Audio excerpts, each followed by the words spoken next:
Yo, what's up guys? Kumusta? Isang mapagpalang umaga, tanghali, hapon, gabi sa inyong lahat. Ito po, ituturo ko po kayo sa aming accommodation. Ito yung pinakalumang accommodation namin dito.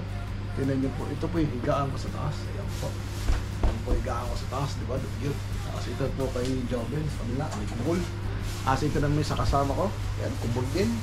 Ganyan po ang buhay dito sa Europe pa more. Tapos may ulam din po dito. Ayan, kakain na lang.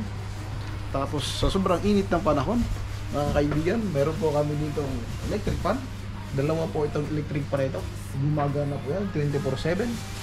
Gawa ng pag walang electric fan, hindi ka makakatulog.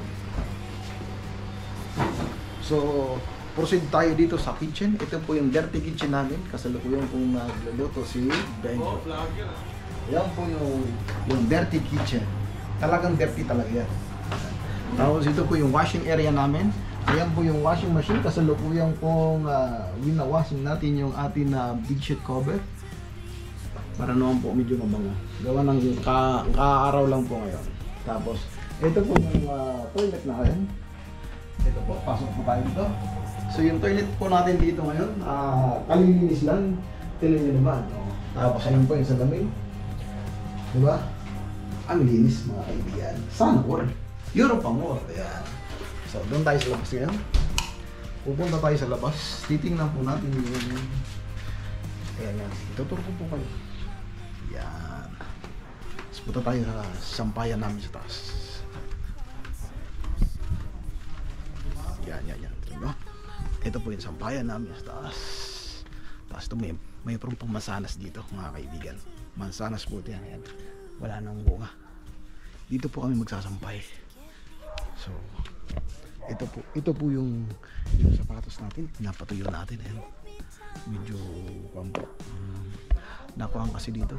Umulan na nakaraan. So, ito po yung pantrabaho natin sa sapatos. Tapos matindi ng sikat ng araw mga kaibigan. Ayan. Patay dito. Ito po yung aming sampayan. Yan. Sampayan po ito mga kaibigan. Ito po yung sitwasyon na ito. Nandito pa kami sa lumang accommodation na sa Fresit. So magkakaroon po tayo ng video sa ating bagong accommodation sa Gobelik. Yan. Gobelik po sa sakop na po ng Belega Goritsa. Malapit na po sa aming trabaho.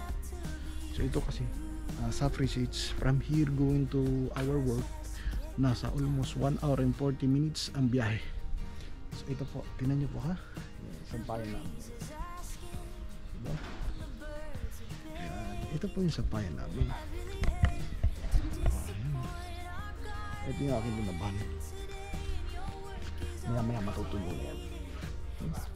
Tapos nandun po banda yung mga peras. Yung mga peras po. Peras po yun. Tapos yung dory. Cherry pala, cherry. Yan. Yung mga kababahay natin dito.